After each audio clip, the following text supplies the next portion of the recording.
Governor Ron DeSantis is here. I know, Governor, you've been at these Turning Point USA events. He has an infectious spirit, the energy. It's just incredible what they've taken away. No question. And, on the one hand, it's immensely sad when you see someone 31 years old, beautiful young wife and young kids taken from us in this way. But I got to tell you, my sadness when I heard the news has been overcome with anger. I'm very angry that you had a guy that dedicated his life to taking the ideas that we all believe in and bringing them to inhospitable environments, the college campus. People talked about him running for office.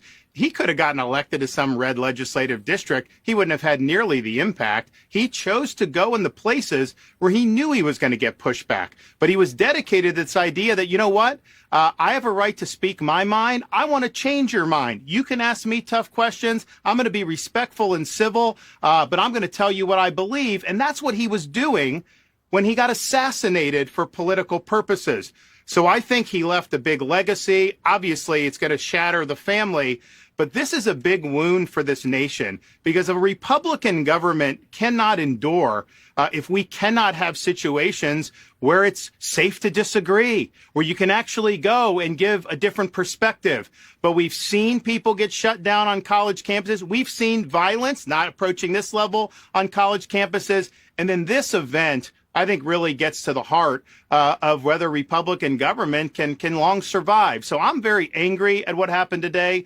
Obviously, they got to catch this guy, and we need a very quick death penalty prosecution. I don't want to see this take forever and a day. We need justice for this. So we had two guys, suspects, in custody. They've both been released. It's a very dicey situation out there. As you know, the guy that murdered those 4 kids in Idaho, he got all the way across the country in a car afterwards.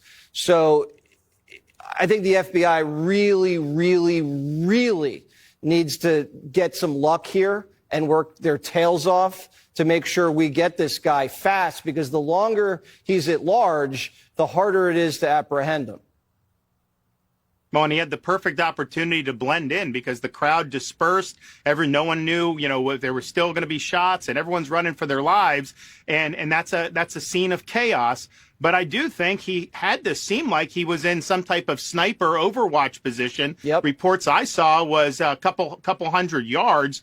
That's something that somebody should have seen him set up. There should be some evidence of this. So I hope that they're able to piece that together very, very quickly. The hostility that you're seeing on these campuses, I mean, we joke about it because sometimes it's a little silly, but now it's not silly.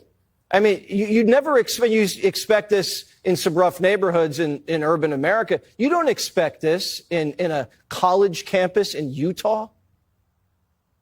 No, but I think it flows from this intolerance to opposing ideas. One of the things we've done in Florida is say students are going to be held accountable if they are interfering in a graduation ceremony or shouting down a speaker, because that's not behavior that's conducive to a free exchange of ideas. And so I think that's very important. Now, this is obviously a premeditated assassination to try to snuff out an opposing viewpoint. So, yeah, this is the most extreme example we've ever seen. But the intolerance has been very real for a long time. And, that's part of the reason I think why so many people respected Charlie, because he knew he was going into the lion's den when he's going on the campuses of these universities. He knew what he was in for. And yes, there are threats. He probably got threats almost every time he went. We've seen that happen in the past.